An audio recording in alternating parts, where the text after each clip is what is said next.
안녕하세요. 소중한 인연을 만나 두 번째 삶을 얻게 된 50대 남자입니다. 사람과 사람 사이의 관계라는 건 삶과 죽음의 경계에 서 있는 사람의 삶까지 송두리째 바꿀 수 있다는 걸 나이 50줄이 넘어서야 처음 깨달았습니다. 아마 제가 그때 생각을 달리하지 않았더라면 지금쯤 이 사연을 보내지 못했을지도 모릅니다. 지금부터 제가 두 번째 삶을 살게 된 기적 같은 이야기를 한번 해볼까 합니다. 저는 돌아가신 아버지께서 물려주신 전당포를 운영하면서 사랑하는 아내와 아들, 그리고 늦둥이로 태어난 딸과 함께 살아가는 평범하지만 행복한 가장이었습니다. 딸은 제가 40살이 되던 해에 태어났어요. 그래서 저희 부부는 사실 조금 걱정을 했었습니다. 아들의 나이는 당시 7살이었고 둘째가 태어나면 첫째의 시기와 질투로 인해 둘째를 많이 괴롭힐 거고 싸움이 자주 일어난다는 이야기를 어디선가 들은 적이 있었기 때문이었죠. 그런데 그런 걱정이 무색하게도 저희 아들은 딸을 굉장히 잘 돌봐줬고 예뻐해줬습니다. 우르르르 까꿍. 예지야, 오빠야 오빠. 아, 사랑스러운 내 동생. 앞으로 오빠가 평생 지켜줄게. 민성아, 동생이 생긴 게 그렇게 좋아? 그럼요, 당연히 좋죠. 볼도 통통하고 손가락도 작고 너무너무 소중하고 예뻐요. 동생 있는 친구들이 너무 부러웠었는데 저도 이제 동생 있다고 자랑하고 다닐 수 있어서 기뻐요. 아들은 동생이 있는 또래 친구들을 부러워했었다며 동생이 생긴 것 자체를 굉장히 기뻐했습니다. 저희 부부는 그런 아들을 보면서 적어도 크면서 다투는 일은 없겠다.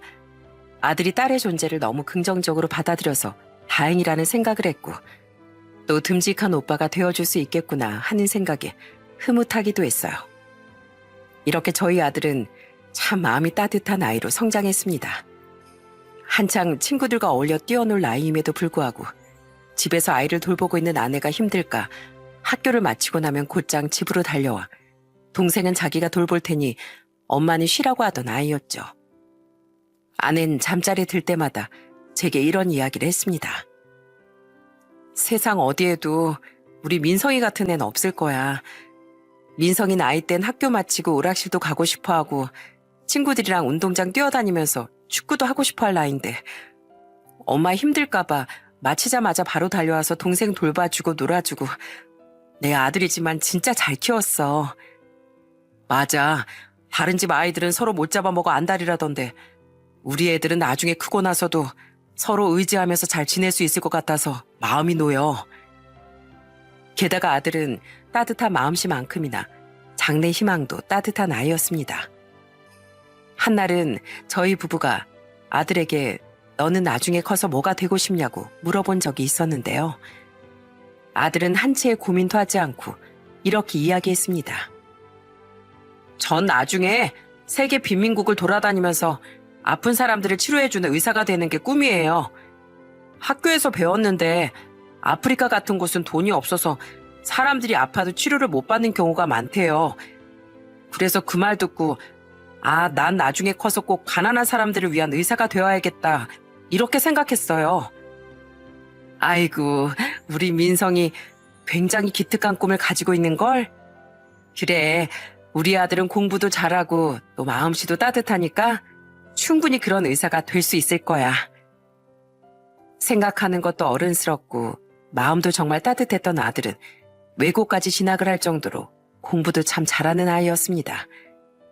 자식이 아무런 문제도 없이 잘 성장하면 밥을 안 먹고 쳐다만 봐도 배가 부르다고 하죠.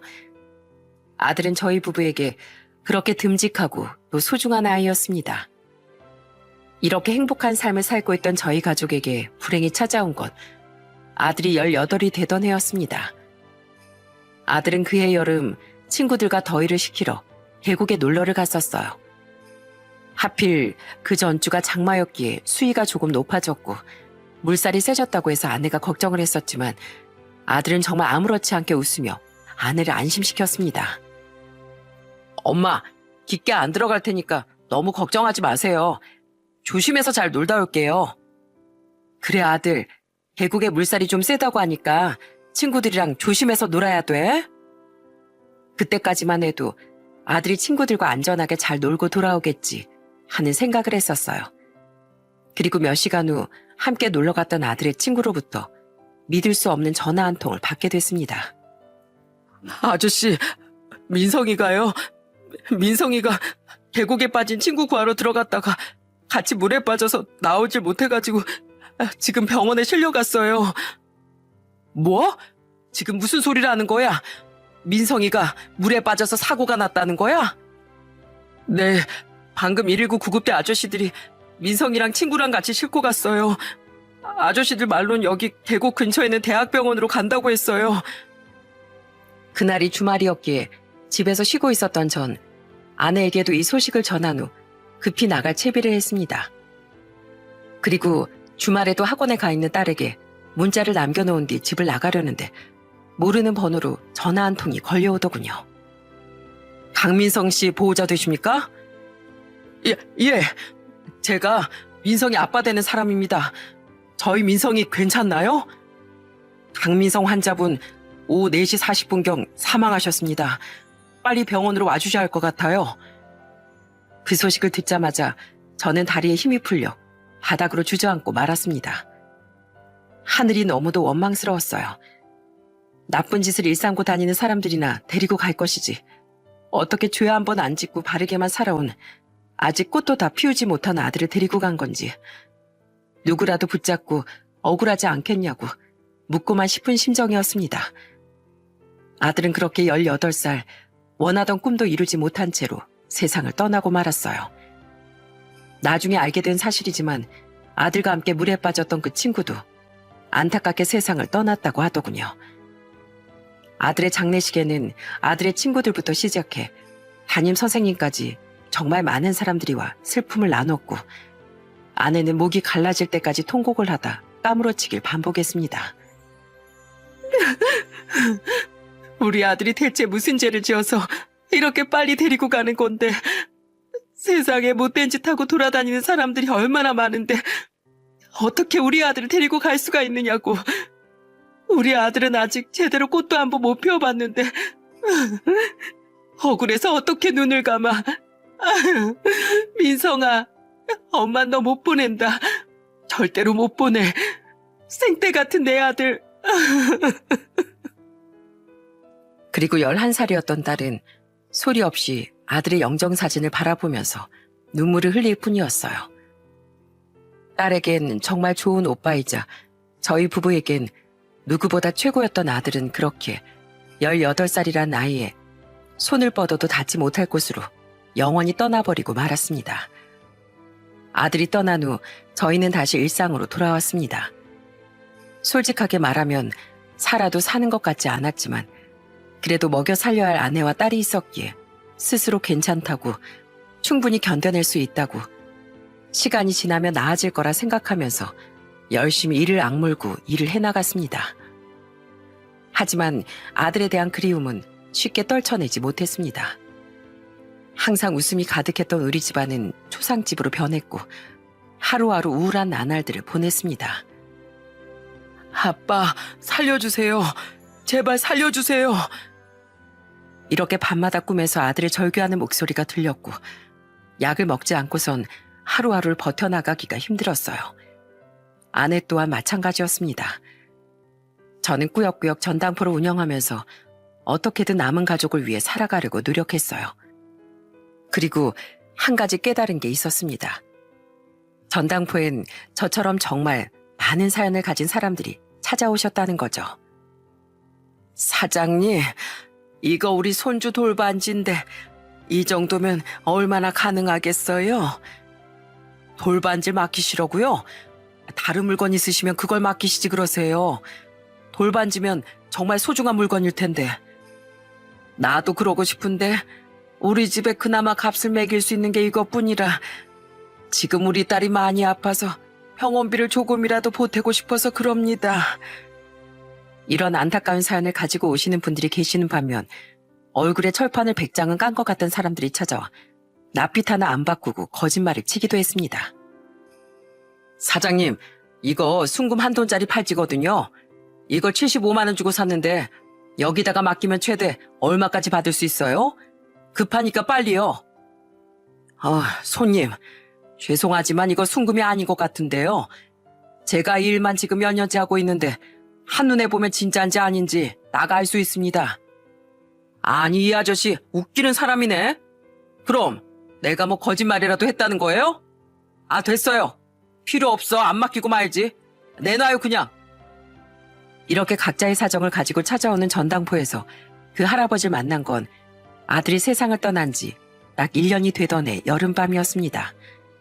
저녁 7시쯤 슬슬 퇴근을 해볼까 싶어 가게를 정리하던 그때 할아버지 한 분께서 조심스럽게 가게 문을 열고 들어오셨습니다. 안녕하세요, 사장님. 저 시계를 좀 맡기러 왔습니다. 저는 그 할아버지 얼굴을 보고 깜짝 놀랄 수밖에 없었어요. 가게 안으로 들어온 할아버진 얼핏 보기에도 이르는 넘은 나이에 중절모 같은 걸 쓰고 계셨고 항상 수염을 길게 기르고 계신 데다 키가 180이 넘으셨기에 동네 사람들 사이에서 키다리 할아버지라 불리며 확인되지 않은 여러 가지 소문이 무성한 분이셨거든요. 저희 전당포 맞은편엔 제과점 하나가 있었는데 할아버지께선 비가 오나 눈이 오나 그 제과점이 문을 여는 시간부터 시작해 문을 닫는 시간까지 자리를 떠나지 않고 의자에 앉아 계시곤 하셨습니다. 마치 누군가를 기다리는 것처럼 말이죠. 사람들이 말을 걸어도 대답도 하지 않은 채 망부석이 된 것처럼 의자에 앉아 계시다 제과점이 마감하는 시간이 되면 그제서야 자리에서 일어나 힘없이 걸음을 옮기곤 하셨기에 할아버지에 관한 확인되지 않은 소문들이 정말 많이 떠돌아다녔습니다. 식당만 들어가도 아주머니들이 모여 할아버지에 대한 추측을 하고 있을 정도였어요. 저기 저 빵집에 매일같이 앉아 계신 할아버지 말이야. 옆집 승민 엄마가 그러는데 집 나간 아내 기다리고 있는 거라며? 세상에 같이 살면서 얼마나 못되고 지독하게 굴었음. 마누라가 다 늙어서 집을 나간대 그래? 아니야, 그런 게 아니라 원래 저 건물이 할아버지 건물이었는데 사기당해서 쫄딱 망하는 바람에 저 건물이 넘어가서 건물 되찾으려고 혼자 시위를 하는 거래. 어머, 그래? 난 완전 다르게 들었는데 뭐라더라? 할아버지가 치매를 앓고 계신데 예전에 저 자리에서 자식을 잃어버리셨대나 뭐래나? 그 자식을 아직까지 못 만나고 있어서 혹시 나올까 싶은 마음에 계속 기다리고 계신 거라고 하던데. 치매 노인들은 원래 가면 갈수록 기억이 과거로 돌아간다고들 하잖아. 이처럼 소문이 무성한 할아버지께서 가게로 찾아와 주시니 정말 당황스러울 수밖에 없었죠. 하지만 할아버지께선 손님으로 찾아와 주신 것이었기에 당황스러움을 저 아래에 묻어두고 자연스러운 미소를 띠며 할아버지의 말에 대답했습니다. 어서 오세요, 어르신. 어떤 시계인지 제가 잠깐 볼 수 있을까요? 예, 이게 제가 결혼할 때 샀던 시계입니다. 제가 평생을 차고 다닌 시계인데 좀 오래되긴 했지만 10만 원 정도 받을 수 있지 않을까 싶어서요. 저는 할아버지께서 주시는 시계를 건네받고 살펴보다 깜짝 놀라고 말았습니다. 시계로서의 값어치가 전혀 없었을 뿐 아니라 작동도 되지 않았거든요. 할아버지께는 많은 의미를 가지고 있는 물건이었을지 몰라도 전당포 주인 입장에서 볼 땐 10만 원의 값조차 매길 수 없는 물건이었기에 간절한 표정을 짓고 계신 할아버지께 이렇게 말씀드렸습니다. 어르신, 정말 죄송합니다. 이 시계론 제가 돈을 드릴 수가 없을 것 같아요. 다른 물건을 가지고 오시면 제가 확인하고 거기에 맞게 돈을 드리도록 하겠습니다. 아이고, 그래요? 이 시계는 나한테 남은 제일로 소중한 시계인데 미안해요. 괜히 시간만 버리게 하고 내가 세상 물정을 잘 몰라서 미안합니다. 할아버지께선 제 이야기를 듣고서 굉장히 슬픈 얼굴을 하시고선 한참 동안 고개를 숙이고 계시다 가게를 나가려고 하셨습니다. 그 모습을 보니 꼭 돌아가신 아버지를 보는 것 같아 마음이 영 편치 않더라고요. 그리고 이전에 아버지께서 해주신 말도 생각이 났습니다. 정말로 돈이 필요해 보이는 사람에겐 돈을 제값보다 더 내어주라고 제게 가끔 그러셨거든요. 그래서 전 가게를 나가시려는 할아버지를 붙잡고서 이렇게 말씀드렸어요. 잠시만요, 할아버지. 필요하신 10만 원 드릴 수 있을 것 같습니다. 예? 아깐 분명히 시계 가치를 매길 수가 없다고. 아니요, 시계는 그냥 가져가시고 제가 물건을 받거나 그런 거 없이 그냥 10만 원 드리겠습니다. 돌아가신 저희 아버지 생각도 나고 제 마음이 영 편치 않아 그러는 거니 그냥 받아가셔도 됩니다. 무슨 그런 소릴. 사람이 그렇게 염치가 없으면 안 되지요. 저한테 10만 원을 주시려거든 이 시계를 꼭 맡아주세요. 그게 아니라면 어떤 이유가 됐든지 간에 돈을 받을 수 없을 것 같습니다. 알겠습니다, 어르신. 그럼 그 시계를 잠시 맡아드릴 테니까 언제든 시간이 되실 때 찾으러 와주세요. 그렇게 전 할아버지의 낡은 시계를 맡아드리는 조건으로 할아버지께 10만 원을 건네드렸습니다. 할아버진 가게를 나가시는 순간까지도 제게 몇 번이고 허리를 숙여 인사를 하셨어요. 할아버지와 짧은 시간 대화를 나눠보고 느낀 건 소문과는 다르게 할아버지께선 굉장히 신사적이었다는 것이었습니다. 치매에 걸리신 것 같지도 않았고 말입니다. 소문은 정말 말 그대로 소문일 뿐이더라고요. 할아버지께선 정확히 2주 후 시계를 찾아가셨고 그 이후에도 종종 낡은 시계를 맡기시고 10만 원을 받아가셨습니다. 이렇게 자주 돈을 찾아가시는 이유가 궁금했지만 본인만의 사정이 있어 이러시는 거겠지 싶은 생각이 들어 아무것도 묻지 않고 돈을 내어드렸어요. 그렇게 석 달 정도 시간이 지난 어느 날 저는 여느 때와 같이 맡긴 시계를 찾기 위해 들려주신 할아버지의 모습을 보고 깜짝 놀랐습니다. 그 전에 배웠을 때보다 눈에 띄게 살이 많이 빠져 계셨거든요. 그래서 저는 시계만 받고 나가시려는 할아버지께 이렇게 여쭤봤어요. 어르신, 시간이 늦었는데 혹시 식사 안 하셨어요? 아니요. 아직 저녁을 못 먹었네요. 아, 그럼 혹시 저랑 저녁 한 게 어떠세요? 마침 저도 이제 문 닫고 저녁을 먹으려던 참이었거든요. 실례가 안 된다면 제가 국밥 한 그릇 대접해 드려도 될까요? 이 주변에 잘하는 곳을 알고 있기도 하고 또 저희 고객님이신데 국밥 한 그릇 정도는 사드릴 수 있을 것 같아서요. 할아버지께선 흔쾌히 고개를 끄덕이셨고 저는 가게 문을 닫고서 할아버지를 모시고 국밥집으로 향했습니다. 그리고 소머리 국밥 2그릇에 소주 한 병을 시켜 할아버지께 따라드리면서 많은 대화를 나눴어요. 그 과정에서 동네에 쓸데없는 소문이 아닌 할아버지의 진짜 이야기를 들을 수 있었습니다. 이 동네에 나에 대한 소문이 굉장하지요. 사실 나도 알고 있어요. 나에 대한 이야기들이 수도 없이 많이 떠돈다는 걸. 예, 저도 오다 가다 몇 번 들은 적이 있어요. 소문은 소문일 뿐이니까 그냥 한 귀로 듣고 한 귀로 흘렸지만은요. 사실 난 왕년에 아주 잘 나가던 사업가였어요. 건물도 가지고 있고 남들이 봤을 때 정말 부럽다. 저 사람처럼 살고 싶다. 라고 생각할 정도로 승승장구하던 사람이었지요. 그런데 젊었을 때부터 사업을 하고 또 돈 맛을 보게 되니 저절로 가정엔 소홀해지게 되더라고요. 아내와 큰아들, 작은아들이 있었지만 가장으로서 그냥 돈만 벌어다 주고 아들들이 어떻게 자라는지, 공부는 잘하는지, 아내는 건강한지 그런 것들은 전혀 신경을 쓰지 않았어요. 제 인생의 우선순위는 오로지 돈을 버는 거, 내 사업이 잘 되는 것 뿐이었죠. 아, 가족이 있으셨군요. 전 여태까지 혼자 사시는 줄 알았어요. 그렇게 가족의 소중함이라곤 전혀 모르고 살다 아내와 큰아들이 부산에 있는 처가댁으로 가던 중 교통사고가 나서 세상을 떠나고 말았어요. 우리 큰아들 나이가 28이었고 아내가 이제 막 50대 초반으로 접어들던 때였지요. 생각지도 못했던 아내와 큰아들의 죽음을 직접 겪고 나니 그제서야 정신이 번쩍 들더군요. 인간이라는 게 참 간사하지요. 있을 땐 소중한 줄도 모르다 떠나고 나서야 그 소중함을 깨달으니 말입니다. 아, 사모님이랑 큰아드님께서 사고로 돌아가셨군요.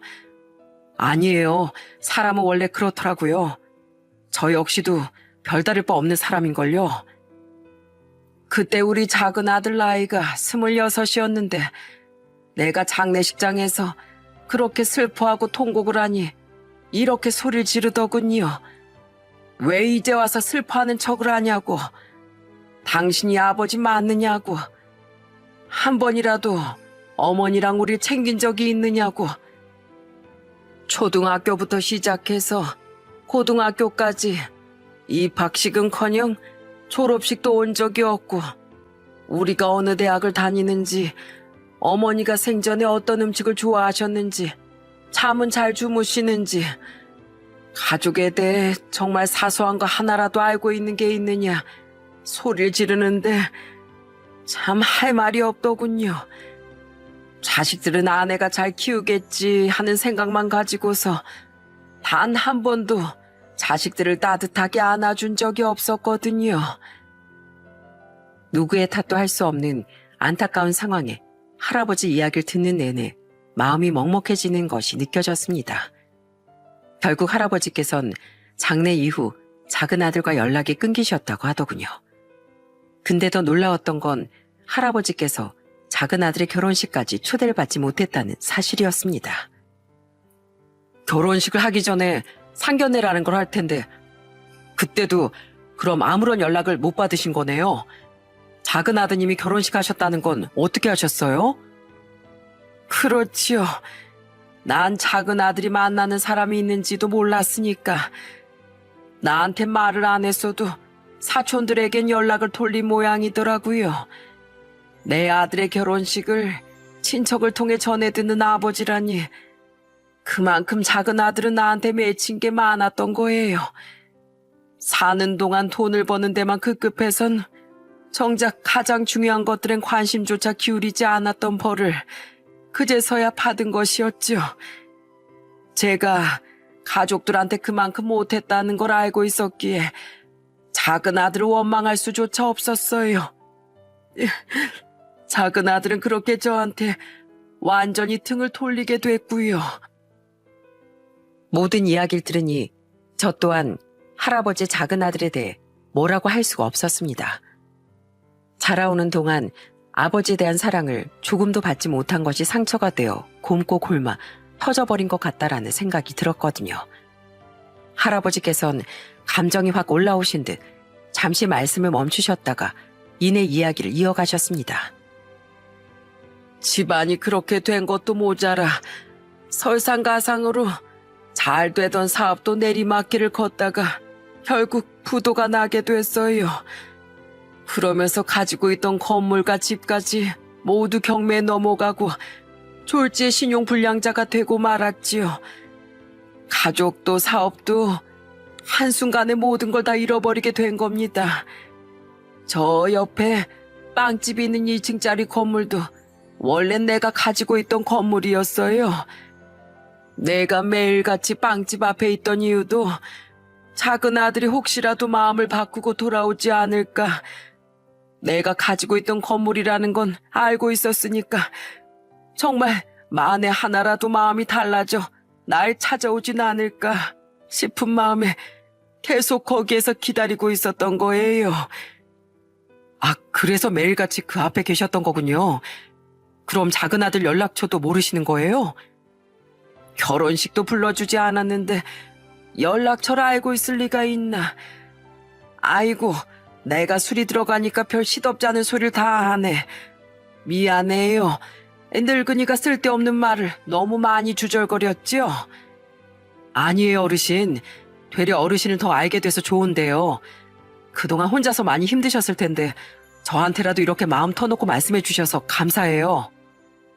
그리고 그날 할아버지 모셔다 드리며 할아버지께서 지내고 계신 곳도 볼 수 있었습니다. 할아버지께선 겨우 사람의 몸 하나가 들어갈 수 있을 정도로 좁고 환기를 할 수 있는 창문도 없는 고시원에서 한 달에 20만 원 정도의 돈을 내고 홀로 쓸쓸히 지내고 계셨어요. 여기서 이렇게 지내고 계시는 거예요? 불편하지 않으세요? 불편하긴요. 늙은이 혼자 이렇게 몸 누이고 잠잘 수 있는 공간이 있다는 것만으로도 감사하면서 살고 있습니다. 그날 이후부터 전 할아버지를 살뜰히 챙기기 시작했습니다. 할아버지의 사연을 듣고 또 어떻게 살고 계시는지 직접 눈으로 확인을 하니 계속해서 생각이 나고 마음에 걸리더라고요. 그래서 종종 찾아오신 할아버지의 말동무가 되어드리기도 하고 가끔은 맛있는 음식을 사서 챙겨드리기도 했습니다. 그러다 보니 자연스럽게 할아버지께선 저를 강 사장이라고 부르시며 말을 편하게 하셨죠. 그리고 할아버지와 가까이 지내다 보니 할아버지께서 왜 낡은 시계를 맡기고 10만 원씩 가지고 가셨는지에 대한 이유도 알게 됐어요. 내가 종종 그 낡아 빠져서 돌아가지도 않은 시계를 들고 찾아와 10만 원을 빌려간 이유는 지방에 있는 큰아들이랑 아내가 있는 산소에 가기 위해서였어. 서울에서 3시간이 넘게 걸리는 곳에 있는데 차비가 영 마땅치 않더라고. 그래서 시계를 맡기고 자네한테 10만 원을 빌려서 산소에 다녀오고 그리고 남의 가게에서 허드렛 일을 하고 공병 같은 걸 주어서 돈을 마련해 자네한테 돈을 갚고 또 병원비가 필요하거나 급하게 돈이 필요할 때마다 시계를 맡기고 돈을 빌려간 거였어. 나 참 쿵상맞게 살았지. 뭔가 일이 있으시구나 싶긴 했는데 그런 사정까지 있으신 줄은 몰랐어요. 어르신, 궁금한 게 있는데 혹시 나라에서 지원받으시는 건 아무것도 없으신 거예요? 이를테면 기초생활수급자라거나 그렇게 힘들게 사시면 충분히 해당되실 것 같은데요. 그런 거 진즉에 다 알아봤지. 그런데 우리 작은 아들놈이 재산이 좀 있나 봐. 직원이 살펴보더니만 작은 아들이 벌이가 어느 정도 있어서 내가 아무리 힘들게 살아도 수급자에 해당이 안 된다는구만. 뭐 우리나라 법이 그렇다고 하더라고. 할아버지께선 고시원에서 혼자 그렇게 힘들게 살아가고 계심에도 불구하고 연락을 끊고 사는 작은 아들이 재산이 있다는 이유만으로 나라에서 지원을 조금도 못 받은 채 허드렛 일을 하거나 공병을 주워가며 살아가고 계신 것이었어요. 무엇보다 더 슬프고 속상했던 건 할아버지의 덤덤한 말투였습니다. 처음엔 저 혼자 할아버지를 도왔지만 나중엔 아내도 할아버지 이야기를 알게 되어 저희 부부가 함께 할아버지를 돕게 됐습니다. 할아버지가 편하게 지내실 수 있도록 생필품 같은 것들을 챙기며 도움을 드렸고 몸이 편찮으신 것 같으면 곧바로 병원으로 모시고 가곤 했어요. 물론 병원비도 모두 저희가 부담했습니다. 할아버지 생신 땐 직접 만든 잡채와 불고기, 소고기를 듬뿍 넣은 미역국, 그리고 찰밥을 가지고 할아버지께서 살고 계신 고시원으로 찾아가 직접 생신상을 차려드리기도 했죠. 할아버지는 생신상을 받으시곤 눈물을 글썽이시며 이렇게 말씀하셨습니다. 내 평생 이런 건 받아보지도 못할 줄 알았는데 우리 강 사장 덕분에 다 늙어 이렇게 미역국에 잡채에 불고기에 찰밥까지 야무진 생일상도 다 받아 먹어보는구먼. 단언컨대 오늘이 내 인생 최고의 생일날이야. 가족한테까지 버림받은 몹쓸 늙은이 생일까지 이렇게 정성 들여 챙겨주고 고맙네. 정말 고마워. 어르신, 앞으로 저희가 매년 이렇게 생신상 차려드릴 테니까 앞으로 건강하기만 하세요. 아셨죠? 그래, 그래야지. 그래야 이렇게 생일상 받아먹은 것도 자네들한테 갚고 그러지. 지금도 건강하지만 앞으로도 더 건강하게 살겠네. 그리고 할아버지께선 저희 부부뿐만 아니라 가끔가다 마주치는 저희 딸아이도 마치 친소녀를 대하는 것처럼 굉장히 예뻐해 주시며 용돈을 지어주시곤 하셨어요. 딸내미가 강 사장을 똑 닮아 아주 야무지게 생겼구만 그래. 자, 얼마 안 되는 돈이지만 나중에 과자라도 한 개 사 먹어라. 아이고 어르신, 이런 거 안 주셔도 괜찮아요. 어른이 주는 돈은 감사합니다 하고 군말 없이 받는 거야. 걱정 말고 받아도 돼. 감사합니다. 그렇게 할아버지와 좋은 관계를 유지하고 지낸 지 3년이 지났을 무렵이었습니다. 할아버지께선 원래 2주 정도의 간격을 두고 저희 전당포로 찾아와 이런저런 대화도 나누시고 또 언제나처럼 시계를 맡겨두고 찾아가시는 편이었는데 시계를 맡겨두시고 한동안 찾아오지 않으셔서 무슨 일이 있는 건 아닐까, 편찮으신 건 아닐까, 할아버지께서 지내시는 고시원으로 찾아가봐야 하나 걱정을 하던 중이었어요. 그러던 어느 날 40대로 보이는 낯선 남자가 문을 열고 저희 전당포로 찾아왔습니다. 여기 얼마 전에 어떤 어르신께서 낡은 금색 줄시계 맡겨놓으신 거 있죠? 그 시계 찾으러 왔습니다. 낡은 금색 줄시계라고 하면 박학주 할아버지 시계밖에 없는데 누구신지요? 저의 물음에 그 남잔 조용히 제 앞에다 종이 한 장을 내밀었습니다. 그 종이는 바로 할아버지가 작성해 주신 전당표였어요. 물건을 담보로 돈을 주면서 어떤 물건을 언제부터 언제까지 맡겨두며 얼마 정도를 빌려갔다. 이런 걸 적어두는 종이. 쉽게 말해 차용증 같은 것이었죠. 그리고 그 종이를 보여주며 꺼낸 남자의 한마디에 저는 놀라지 않을 수 없었습니다. 저는 박학주 할아버지 작은 아들입니다. 그 낯선 남자의 정체는 바로 할아버지와 연락이 끊겼다던 작은 아들이었어요. 그 소리를 듣고 너무 놀라 뭐라고 이야기를 꺼내야 할지 한참을 고민하다 겨우 입을 열었습니다. 안녕하세요. 할아버지께 이야기 많이 들었습니다. 그런데 할아버지는 안 오시고 어떻게 아드님이 오셨네요? 저희 아버지 일주일 전에 돌아가셨습니다. 예? 돌아가셨다고요? 네, 고시원에서 주무시다가 조용히 돌아가셨어요. 그래서 한동안 안 보이셨던 거군요. 전 왜 안 오시나 무슨 일이 있는 건 아닌가 걱정하고 있었는데 아버지께서 사람을 시켜서 절 찾으셨어요. 심부름센터 같은 곳에다 아들을 좀 찾아달라고, 그리고 아들을 찾으면 일기장을 좀 전해달라고 하신 것 같더라고요. 직원한테 그 일기장을 건네받았는데 그 안엔 아버지께서 제게 남긴 이야기들이 적혀 있었어요. 지난날 돈 버는데 급급해서 가족을 소홀하게 챙긴 것에 대한 미안함, 아무리 생각해도 인생을 잘못 산 것 같다고, 살아생전 꼭 한번 만나서 미안하다고, 네 눈을 보고 용서를 빌고 싶지만 그러지 못한다면 이렇게라도 내 마음이 닿았으면 좋겠다는 말이 적혀 있더라고요. 일기장 안에 그런 말들이 가득 들어차 있는데 그제서야 아버지 진심이 뭔지 알게 됐어요. 그리고 아버지께서도 느끼고 계신 것 같았어요. 당신이 살 날이 얼마 남지 않으셨다는 걸. 그래서 아버지 찾아뵙기로 마음을 먹었죠. 그렇게 아버지가 고시원에 살고 계신다는 이야기를 듣고서 찾아갔는데 그 전날 아버지께서 돌아가셨다고 하더라고요. 그 얘기를 듣는 순간 아버지께 죄송해서 미친 듯이 눈물이 났어요. 제가 그동안 아버지에 대해 큰 오해를 하고 있었던 것 같아서.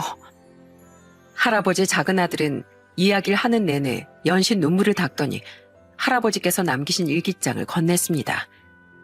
그 안에는 이미 떠난 아내분과 큰아들에 대한 미안함과 그리움, 그리고 만나지 못하는 작은 아들에 대한 후회가 가득 담겨 있었어요. 그리고 마지막 장엔 날짜와 함께 이런 말들이 적혀 있었습니다. 6월 7일, 작은 아들은 아직도 날 미워하고 있을까? 아니면 날 조금이라도 그리워하고 있을까? 자식을 낳고 잘 지내곤 있을까? 오늘도 난 여전히 지나간 것들을 후회하며 작은 아들을 속으로만 그리워한다. 6월 10일, 이젠 점점 내가 살 날이 얼마 남지 않았다는 게 느껴진다.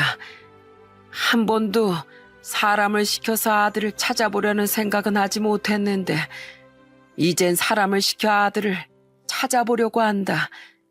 아들은 과연 마지막으로 내가 죽은 모습이라도 볼 수 있을까? 일기의 내용을 천천히 읽어내려가는데 마음이 와르르 무너져 내리는 것만 같았습니다. 어떤 심정으로 이 글을 쓰셨을지 상상조차 가지 않았거든요.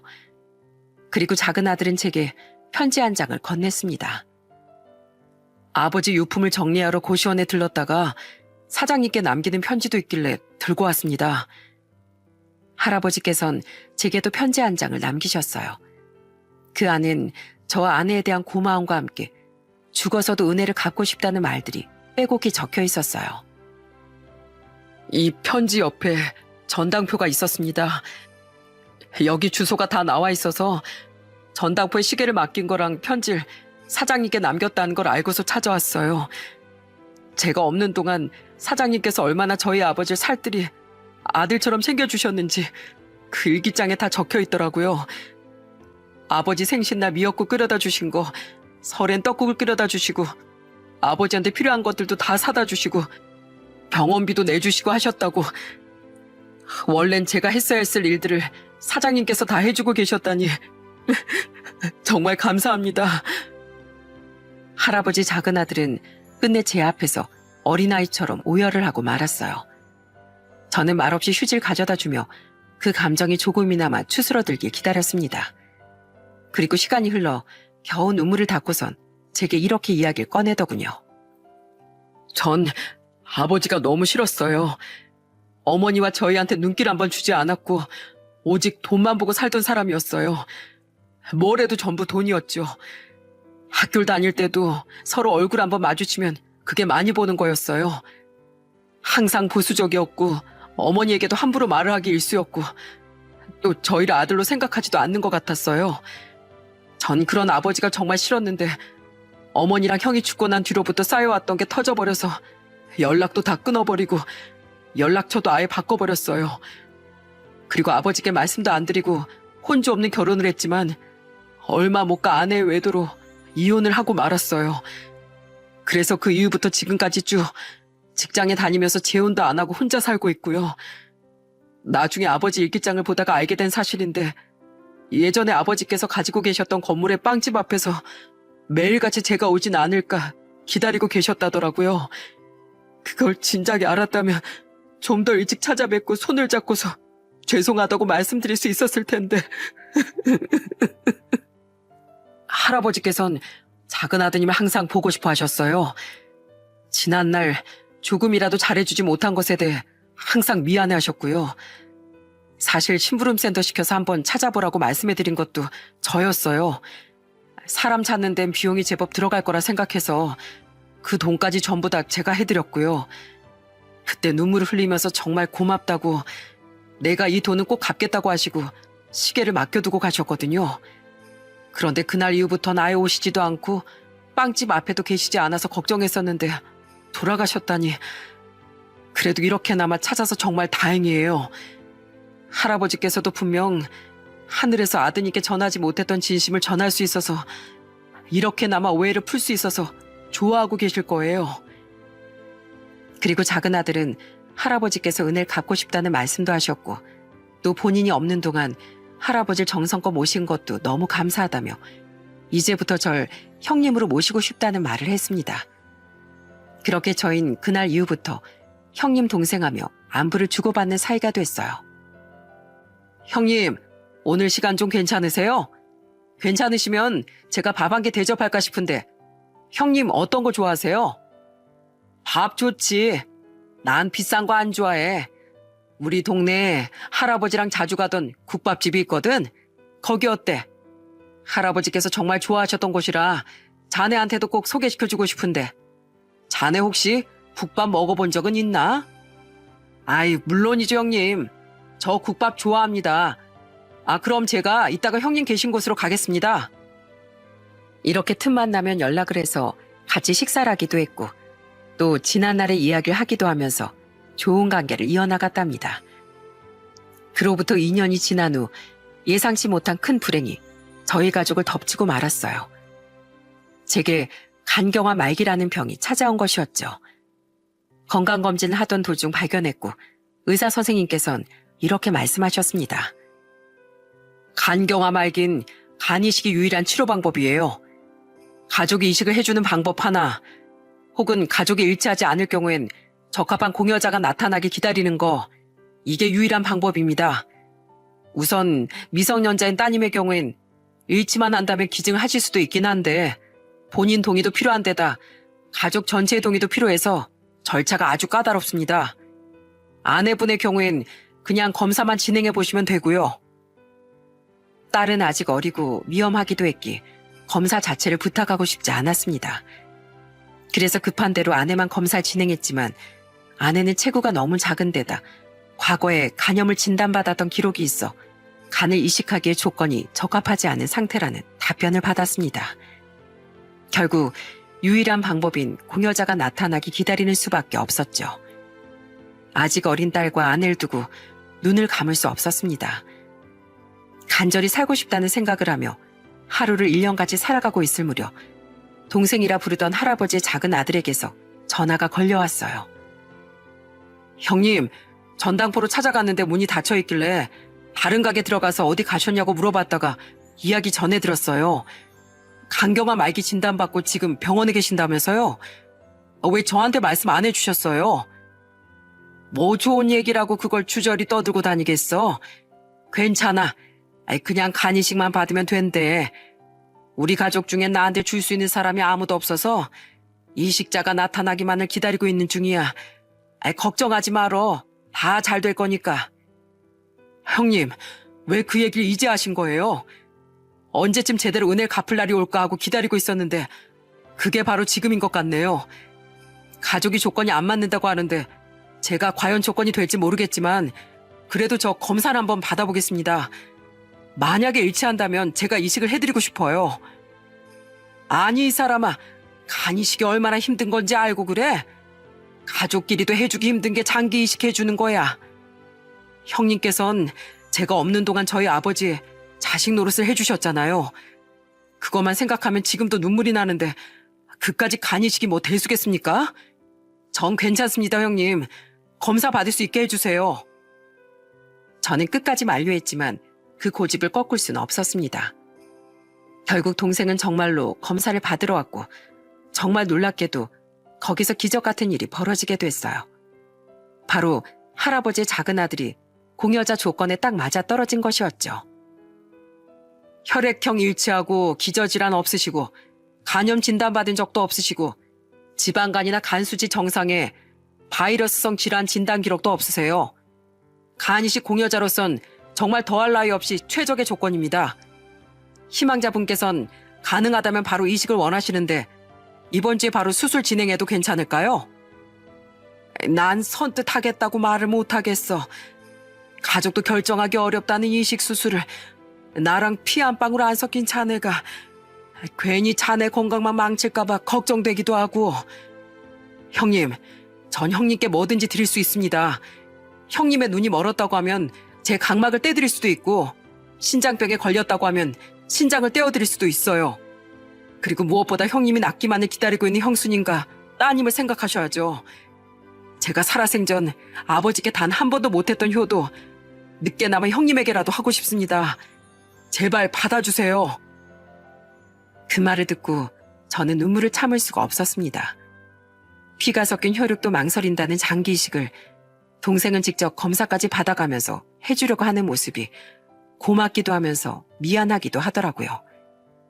결국 저는 동생의 설득에 이식 수술을 받기로 결정했습니다. 결론적으로 저희 두 사람의 수술은 모두 성공적으로 끝났고 이틀 후 중환자실에서 올라오면서 같은 병실을 배정받은 동생을 건강한 모습으로 다시 마주할 수 있었죠. 아내는 그런 동생을 보면서 연신 울먹거리며 허리를 숙여 감사 인사를 전했습니다. 고맙습니다. 정말 고마워요. 저희 딸은 아직 어리고 저도 간이 좋은 편이 아니라 이식을 해줄 수가 없어서 그저 기증자만 하염없이 기다리고 있는 중이었는데 이렇게 선뜻 먼저 공여자로 나서주시고 힘든 수술까지 다 견뎌내주시고 정말 너무 감사해서 뭐라고 말씀을 드려야 할지 모르겠어요. 아닙니다, 형수님. 두 분이 저희 아버지께 해주신 것에 비하면 전 정말 아무것도 해드린 게 없는 수준인걸요. 그리고 무엇보다 사람을 먼저 살리고 봐야 하지 않겠습니까? 간은 어차피 다시 자라는 것이니까 상관없고요.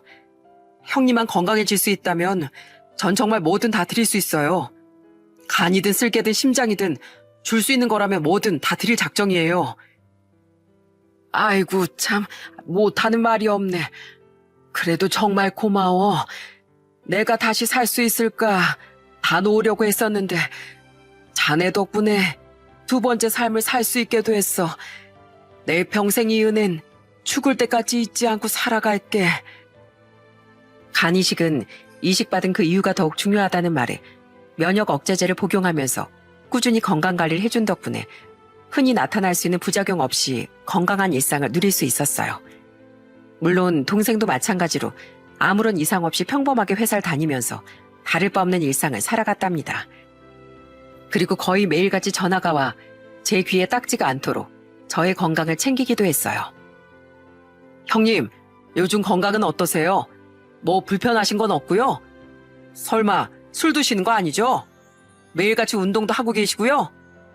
그 질문은 하루에 한 번씩 하는 것 같다. 아이, 걱정하지 마. 술은 입에도 안 대고 있으니까. 그리고 30분씩 동네 한 바퀴 돌고 있기도 하고 또 주말에 형수랑 같이 등산도 하고 있어. 내가 좋은 산을 알아봐뒀는데 다음에 시간 나면 너도 같이 등산이나 가지. 좋죠, 형님. 그리고 이젠 다시는 아프시면 안 됩니다. 형님 몸속엔 제 간이 들어있으니까요. 내 몸이지만 내 몸이 아닌 것처럼 남의 몸이다 생각하고 더 각별히 관리하세요. 제 말 무슨 말인지 아시겠죠? 아이고, 알았어. 다신 안 아프도록 내가 진짜 피눈물 나게 노력하고 있어. 아참, 그러고 보니 오늘 중복이구만 그래. 저녁에 퇴근하고 약속 있어? 우리 마누라가 저녁에 삼계탕이나 먹자고 자네도 시간이 괜찮으면 부르라고 하던데. 삼계탕 좋죠, 형님. 퇴근하자마자 형님 댁으로 바로 찾아가겠습니다. 이렇게 할아버지 작은 아들과는 호영호재하며 저희 식구들과도 아주 좋은 관계를 유지하고 있습니다. 할아버지께서 마지막으로 남긴 편지 안에 죽어서도 저한테 은혜를 갚아 나가시겠다고 했는데 그 말이 이 말이 아닐까 하고 생각을 하고 있습니다. 이 사연을 쓰는 지금도 문득 이런 생각을 합니다. 만약 그날 할아버지께 10만 원을 건네드리지 않았다면, 할아버지께서 해주신 많은 이야기를 듣지 않았더라면, 할아버지께 아들을 찾아보란 이야기를 하지 않았더라면 아마 상황은 조금 달라지지 않았을까 하고 말입니다. 저는 제게 두 번째 삶을 선물해준 동생에게 앞으로 눈을 감는 그날까지 정말 최선을 다해 목숨을 살려준 은혜를 갚아나갈 생각입니다. 누군가를 위해 뭔가를 해준다는 건 참 어려운 일이죠. 선뜻 지갑을 열어 돈을 빌려주는 것도, 물건을 빌려주는 것도, 또 마음을 베푸는 것도 무엇 하나도 쉬운 일이 없는데 자신의 신체 일부를 내어주는 큰 결심을 한 동생과 이 사연이 올라오는 대로 함께 볼 생각입니다. 그리고 다른 건 몰라도 이 말 하나만큼은 꼭 전해주고 싶어요. 내가 인생 이 막을 살아갈 수 있게끔 해줘서 정말 진심으로 고맙다. 누군가 내게 50년 넘게 살아온 세월 동안 기적을 겪은 적이 있느냐고 묻는다면 난 고민하지 않고 할아버지를 알게 된 것, 그로 인해 널 알게 된 것이라고 말할 거야. 앞으로 생을 다하는 그날까지 우리 관계 변함없이 형 동생 하면서 잘 지냈으면 좋겠구나. 사랑한다, 내 동생아.